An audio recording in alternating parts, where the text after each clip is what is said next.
Yo, I am so tired of these losers commenting, bro. Like, they are so annoying. If you guys want to argue with me about if the movie is bad or not, or if you think it's the best Dragon Ball movie, I'll disagree with you all day, every day. Join the Discord. But in today's video, I will be basically taking my vision of what I think Dragon Ball superheroes should be and showing that to you guys. If you don't care about what I have to say, click off this video. And if you're mad about my Dragon Ball Super review, and if you think I did it for views, click off this video because you're wrong. I love pissing people off, but I do back up my points. I'm not a sellout. Come on now. Anyways, for this version of the movie, we will be keeping the plot very similar to the original, with Gero's grandson getting in the mix with Commander Red's son, trying to get revenge on the Z fighters, and they are after specifically Gohan. Gohan during this time has been slacking. However, he realizes that he must find a balance between work and fighting, and Piccolo is in here too. However, in my rewrite, Cell Max does not exist. I will be getting into that a little later on in the video when we get to the Cell Max part, and all the changes that will be included in this video are basically as the story goes on, so I will be making very clear what stays the same and what doesn't. With that being said, I hope you guys do enjoy. Be sure to grab your popcorn and get your sodas. You guys are fat.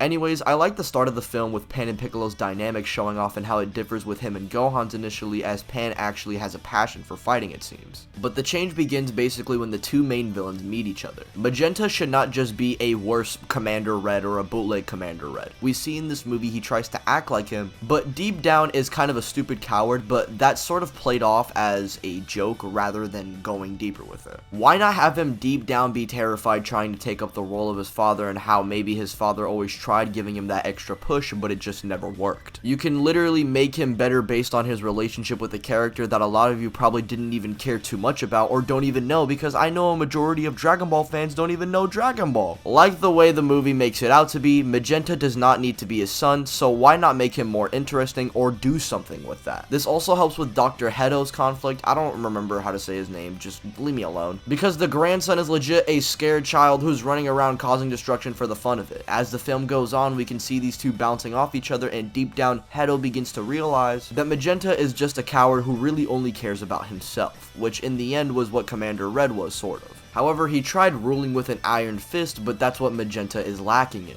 I also don't like how this movie tries to say that Dr. Hedo isn't so bad of a guy when he commits mass genocide for fun. At the end of the day, he should just be an egotistical scientist who lets things go too far. And if you want to go with that, don't just make him go, haha, funny, oh my god, I'm killing people. And so with this new context added to the film, we get a better understanding of both villains, get personalities for them, and no rehashing of anything. Gamma 1 and Gamma 2 are still born with the intention to take down Capsule Corp, who are the villains in this case. But before this, they have to make themselves known to grab their attention, and now this is where we get more insight on Gamma 1 and 2. We could just have a brief montage of them doing street level hero work to get Piccolo's attention, like on some Great Saiyan Man type beat, which would then lead into Gamma 2 and Piccolo facing each other. This fight goes the same, and before I continue any further, I want to make it very clear that the insane cliffing of the movie with Gamma 1 and Gamma 2 being like UI Goku moral arc tier is incredibly stupid, and for this narrative to be forcing Gohan to become the strongest for absolutely no reason because it's not in his character is stupid, and there's no point for it. So instead, we're just gonna be saying these guys are like blue tier.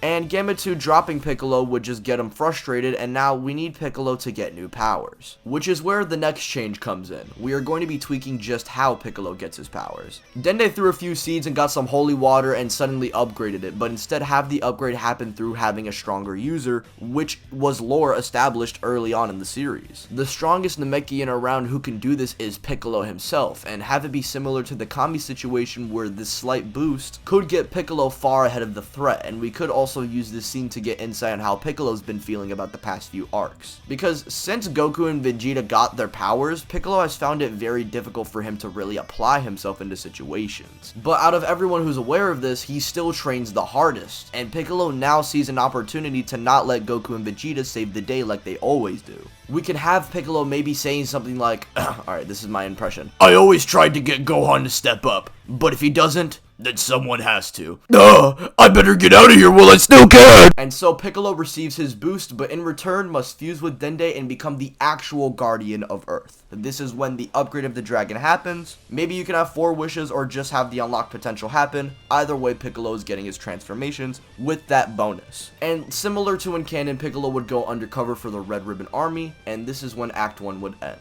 Now, for the Gohan stuff, I don't like anything they do with him in this movie at all. At best, it's just a worse version of what's Super built up for over 100 episodes already. But I get the point of Gohan having a need to step up. However, I don't think he should earn a new form because of this. Let's say he was training, but that passion slowly died out as there hasn't been any threats to worry about since Goku and Vegeta are around. However, since it's clear that this isn't the case this time, Gohan is now in trouble and deals with the consequences of it. Gohan not being able to sense Piccolo forces him to try and combat him, which leads into Piccolo bullying him pretty bad despite Gohan being in Super Saiyan 2. He tries to muster up the strength for Ultimate and we see a glimpse of that black hair and white aura, but he simply doesn't have it in him to do it just yet. And this leads into an alternate scene with Gamma 1 and Gamma 2 being ordered to fight Piccolo and Gohan, but we see them clearly disagreeing with Magenta about killing Pan. She's a child and their task was to remove the enemy and be heroes, not stoop to their level. And so we'd have a beaten up Gohan trying to learn the context of everything from Piccolo himself until Gamma 1 and Gamma 2 catch them by surprise. With both fighters not expecting them here, Gamma 1 gets the drop on base Piccolo while Super Saiyan 2 Gohan attempts to fight Gamma 2 but is bested. And in return, Gamma 1 would then go on to take Pan and hold her hostage, with Gamma 2 being a little wary of this cause it is a child, but Gamma 1 says not to worry as he's trying to bring out the worst in Gohan. I think another thing this movie could do to sort of differ Hedo and Gero is have Gero being that cold, calculating scientist, while Hedo is mainly about trying to look good and have that ego. That's why he's legit taking Pan just so he could flex on Gohan that he has nothing he can do to stop him. And you see in the original movie, these two did have a good cop, bad cop dynamic,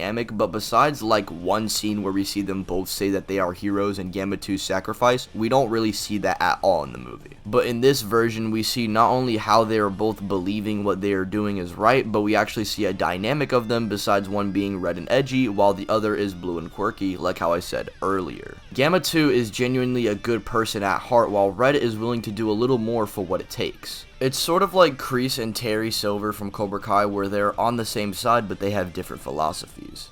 Anyways, with this, we have the perfect setup for the finale, with Gohan now having the motivation to fight. Piccolo would be a little frustrated because he did get caught off guard, and his main thing was trying to teach Gohan that he needs to step up and finally take responsibility, and they were caught off guard. But now they are going to be getting revenge, but before they get revenge, Gohan needs to ensure that he is able to access his ultimate form. And so they would spend no more than even an hour in real time, but this gives Gohan and Piccolo 15 days in the hyperbolic time chamber to train. And during this time, I think Piccolo would straight up be like Vegeta when Trunks trained, where he'd just simply say he's weak and trash and even flex off his orange form briefly. But we don't see the form, all we see is an orange aura flashing around him while Gohan is amazed at what he sees. Piccolo says he managed to unleash his potential and take up the responsibilities that comes with it. And now it's Gohan's turn to do the same thing. And stop having this will he train, will he not train situation that's been going on since the start of the Buu saga. We see Piccolo at a large distance from Gohan as he begins to throw a special beam cannon. We see Gohan taking note of how Piccolo is doing this as well. Piccolo would charge the special beam cannon for 10 straight minutes before launching it at Gohan, who's now forced to break his limits. Either that or he dies failing to save his daughter. And a similar situation that Gohan was put into the Cell Saga happens now, with Gohan now shooting a full-powered Masenko that gets sliced clean through, and Gohan would focus all of his power on defending against the attack, but all seems hopeless. As the beam is legit drilling into Gohan's right arm, we see him hesitating to push it back, but then he remembers Pan, the Gammas, and even what he was told constantly, from Piccolo, to Goku, to 16, to even Vegeta. Even villains like Frieza and Cell have taken note of it. This untapped power that he has, he needs to let it all go. And in that moment, we see the iconic bird that flies whenever Gohan is about to lose sanity, taps into his ultimate form, and Ultimate Gohan has made his grand return, as we then move into the last act. This fucking ice cream truck! Anyways, the two emerge from the time chamber with Gohan and Piccolo heading to the area, since Piccolo already knows where it is, and we'd have the final fight taking place, but with this time Magenta being the one holding up Pan in the trailer instead of Piccolo, showing that he's getting impatient. And remember, in my version, Cellmax does not exist, so he's not going to be chilling in the lab or whatever. He's legit trying to psychologically troll Gohan. And the reason why Cellmax isn't in here is because Cellmax legit does nothing but ruin this movie and just gives Gohan fan service that I'm not even including in the first place. And I know a lot of people just just think I'm coming off as a hater. But if you guys want to call me a hater, you know what? I'm gonna call you stupid, because you literally just think, oh my god, Gohan got long and white hair, it's so cool, bro. Even though it does nothing but just fundamentally ruin the character that is Gohan. Like, I am convinced whoever made this movie is a Majin Buu built figure who thinks Gohan peaked at Cell Saga. Like, it's so stupid to me. Anyways, Gohan and Piccolo power up, with Piccolo going into his yellow state while Gohan goes into Super Saiyan 2 respectively, and the two would then charge in at both Gammas. And instead of both of them fighting separately, we're actually going to be having this more of a 2v2 fight, with Piccolo and Gohan initially using tactics like after images and team combinations to throw the duo off and actually land some good hits. Piccolo would hold his own for a good amount of time, but eventually he'd get overwhelmed along with Gohan, forcing both of them to go all out. I'd say Piccolo in his yellow state should be slightly above Gamma 2 and Gamma 1, but when they're both working together and they're not losing any energy at all, they are going to be besting him eventually, and Gohan Super Saiyan 2 being way weaker than yellow Piccolo doesn't help either. Piccolo would emerge into his orange form while Gohan taps into his ultimate state, and the two Gammas aren't intimidated and try to throw a punch, which both Gohan and Piccolo blitz at the same time, and one-shot both androids respectively. Dr. Hedo would be frustrated seeing his creations falling apart, and Magenta would be even more enraged, attempting to drop Pan all the way from the ground, which both Gammas try to stop, but they are too injured to do so. But Gohan rushes in and catches her, ensuring her safety, and as this happens, Gohan would fly up to where Magenta is and hit him with a ki blast, killing him with no hesitation. Dr. Hedo himself is now in a corner, but he remembered something, a last resort move he had saved for this occasion, that being the ability to form and become perfect. And so he would force the two Gammas to merge on some Android 17 and Hell 17 type beat, and they would begin to power up before both of them merge with each other. Becoming Gamma 3, guys! Nah, but I'll give them an actual name, that being Gamma Max. Gohan and Piccolo, while powered up, begin to fight Gamma Max, which doesn't really go too well. Like, the fight isn't as one-sided as the Cell Max fight, but Piccolo and Gohan, even at their best, cannot hold their own against Gamma Max for too long. And if they want any shot at beating him, it's to try and concentrate all of their energy, which they cannot do right now. However, this is when we have other fighters like Krillin, 18, and Goten and Trunks who actually merge into adult Gotenks, Android 17, Tien, and also Majin Buu, who woke up from Gohan and Piccolo powering up. This time, we'd have all the fighters on Earth come together and actually give a hand in defeating Gamma Max. And instead of it just being Piccolo being the MVP and then Gohan one-shotting the enemy with a special beam cannon, we have Gohan and Piccolo both charging up a special beam cannon respectively, while Android 17 would be burying the other fighters, ensuring their safety, stalling everyone. Majin Buu would try and attempt to absorb Gamma Max and even fail. We'd even have Krillin and 18 doing a combo of Destructo Discs to try and get Gamma Max on his toes, and even Gotenks and Buu combining Ghost Kamikaze attacks. I want this movie to show that the other Z fighters aren't useless and can actually prove to be somewhat useful. Because the main point of this movie is Goku and Vegeta aren't always going to be around, so someone has to step up, and that someone is Gohan. However, I think this is a message that doesn't just apply to solely Gohan, it also applies to fighters like Piccolo, 17, Majin Buu, Goten and Trunks, Krillin. Literally almost every single fighter that I've mentioned who is combating Gamma Max has had a moment where they're like, damn, I need to catch up. And they don't, and then this leads into Goku and Vegeta just saving them anyway, but they're okay with it. And instead of having a finale that's purely just fan service, we have Gohan and Piccolo combining all of their energy, and just as 17 falls as the last fighter who was stalling against Gamma Max, we'd have Gotenks and Majin Buu making a super galactic donut to restrain Gamma Max completely. And the other fighters would give them their energy just so they can maintain that binding move just for a little bit. This would allow Piccolo and Gohan to then shoot two special beam cannons which combine into a spiraling cannon that engulfs Gamma Max completely and vaporizes him.